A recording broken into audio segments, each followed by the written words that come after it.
കടുത്ത നടപടിയുമായി air India express സമരം ചെയ്യുന്ന 25 ജീവനക്കാരെ പിരിച്ചുവിട്ടു.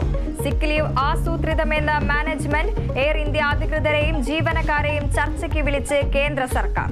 തിരുവനന്തപുരത്തും കണ്ണൂരിലും കരിപ്പൂരിലും വിമാനങ്ങൾ ഇന്നും റദ്ദാക്കി. പ്രതിഷേധം തുടർന്ന് നാട്ടുകാർ.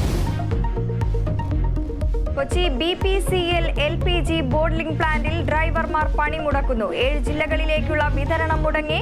തൃശൂരിൽ കൂലി തർക്കത്തെ തുടർന്ന് ഡ്രൈവറെ മർദ്ദിച്ചതിൽ പ്രതിഷേധം.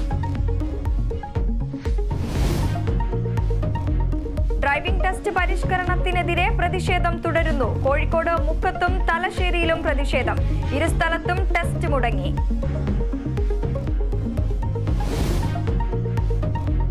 കോഴിക്കോട് സ്റ്റീൽ കോംപ്ലക്സ് കേരളത്തിന് നഷ്ടമാകുന്നു. പൊതുമേഖലാ സ്ഥാപനം സ്വകാര്യ കമ്പനിക്ക് ചുളുവിലയ്ക്ക് കൈമാറാൻ നാഷണൽ ട്രിബ്യൂണലിന്റെ ഉത്തരവ്. സംസ്ഥാന സർക്കാർ അപ്പീൽ നൽകും. മാർ അത്തനേഷ്യസ് യോഹാന്റെ ഖബറടക്കം തിരുവല്ല ബിലീവേഴ്സ് ചർച്ച് ആസ്ഥാനത്ത്.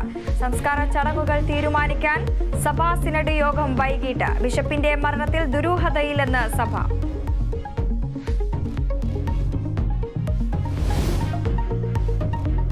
+2 VHSC പരീക്ഷാഫലം ഇന്ന് പ്രഖ്യാപിക്കും. വൈകിട്ട് 3 മണിക്ക് മന്ത്രി വി ശിവൻകുട്ടി പ്രഖ്യാപനം നടത്തും. ഫലം കാത്തിരിക്കുന്നത് 4,01,120 വിദ്യാർത്ഥികൾ. IPL-ൽ ഇന്ന് പഞ്ചാബ് ബംഗളൂർ പോരാട്ടം.